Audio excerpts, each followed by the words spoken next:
안녕하세요. 화상관제인 홍현필 변호사입니다. 이번 시간에는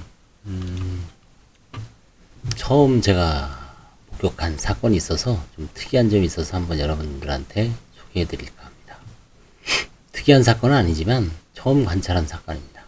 뭐냐면 채무자가 모친으로부터 물려받은 아파트 상속 지분 3분의 1이 있었습니다.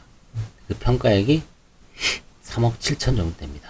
뭐 전체적으로 이제 한 10억, 한 11억 정도 되는 아파트죠. 10억에서 한 11억 정도. 11, 2억 정도 되는 아파트인 것 같습니다. 이제 채권자가 강제 경매를 신청했습니다. 지분 3분의 1에 대해서. 잘 안 팔리죠. 그리고 이제 만약에 이게 또 다른 사람한테 팔리면 공유자 우선 매수권을 행사할 수 있는데, 일단 경매를 중단을 시켰습니다. 파산 신청하면서 중지명령 할 수 있다 그랬죠. 파산 신청 시부터 선고 시까지. 그래서 이제 법원은 강제 경매를 중지 결정이 되어 있습니다. 그래서 지금 중지된 상태입니다. 채무자의 의도는 뭘까요? 지분 가액을 감정가 이하로 관진을 통해 매수하려고, 그러니까 다른 형제들한테 하려는 의도가 있을 수도 있고요. 이미 이제 강제 경매이기 때문에 양도소득세는 면세가 됩니다.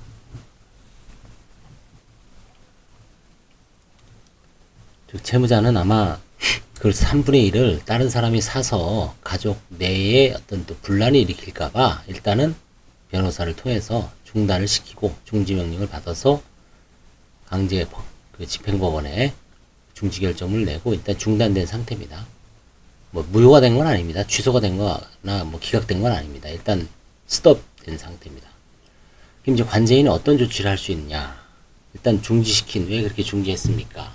그 의도를 좀 파악을 해보고,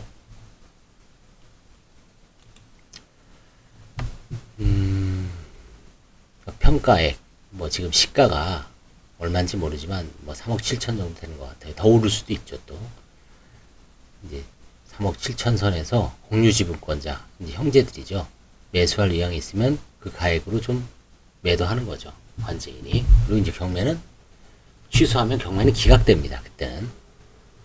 제가 한번 해봤습니다. 포항에 있는 거.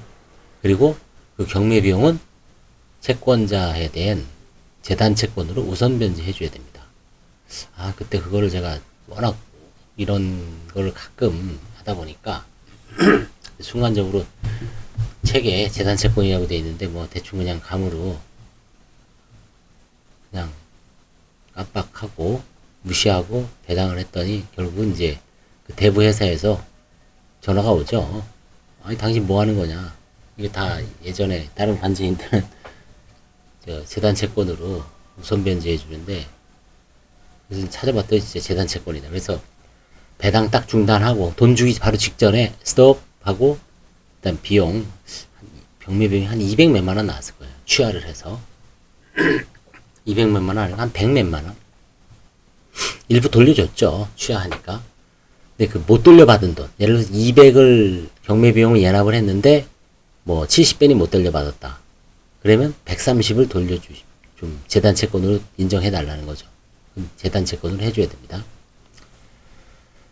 그 다음에 이제 세 번째는 가족들은 또 싸게 먹으려고 할 수도 있죠. 3억 7천이 아니라 뭐 어쩌고저쩌고 해서 또 뭐 3억, 2억 5천 이럴 때는 또 너무 싸게 나서려고 하면 채권자의 이익을 위해서 뭐 어쩔 수 없이 경매를 그냥 속행 신청을 합니다.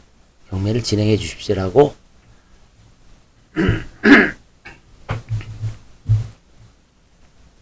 지금 일단 속행 신청을 해놨어요. 제가 경매 속행 신청과 동시에 지휘승계 및 배당금 교부 신청까지 했습니다.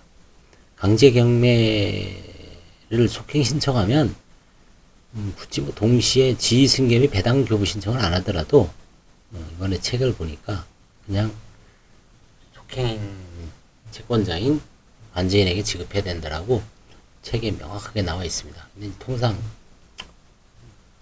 혹시 모르니까 지휘승계 및 배당금 교부 신청을 같이 하죠. 아무튼 뭐 좀 지분 경매가 흔치 않죠. 특히 아파트. 시골이면은 많죠. 근데 그런 건 더 안 팔리죠. 그래서 이제 관제인이 뭐 120%, 130% 고려해서 가족들을 설득해서 해야 되는데, 이 짐이 서울 쪽에 있는 이 아파트는 아파트 값이 워낙 올라서 또 금전도 한두 푼이 아니 몇천이 아니라 벌써 3억 7천입니다. 3억 7천이면 파산 사건에서 개인 사건에서는 엄청 큰 사건이죠. 제가 여태까지 배당한 것 중에 3억 7천이 한 건 있었나 싶을 정도로 상당히 고액입니다. 1년에 뭐 거의 만져보지 못하는 사건입니다. 이게 상속재산 파산에서 나왔으니까 이거 상속재산 파산은 아닙니다. 그냥 채무자가 이제 상속을 받은 거죠. 죄송합니다. 상속재산 파산 아니고 그냥 일반 파산입니다. 그래서 3억 7천의 아파트가 이제 지분이 문제가 된다. 근데 결국은 중지명령을 했고 중단을 시켜서 파산 신청을 했습니다. 그래서 저는 이제 중단된 사건은 거의 못 봤습니다. 채권자가 어떻게 해서든 이제 채무자는 대부분 이제 자포자기한 상태에서 들어오는데 이건 뭔가 법무사 내지 아니면 그 대리인하고 잘 의논을 해서 일단은 중단을 했으니까 그 좀 의도를 정확하게 이제 나중에 파악을 해서 이런 문제 이런 의도가 있었구나 라는 걸 한번 나중에 한번 또 기회가 되면 그런 의도가 나름대로 뭐 선한 의도이든 경제적 이익적 인간이니까 그렇죠? 인간이 이기적 동물이죠.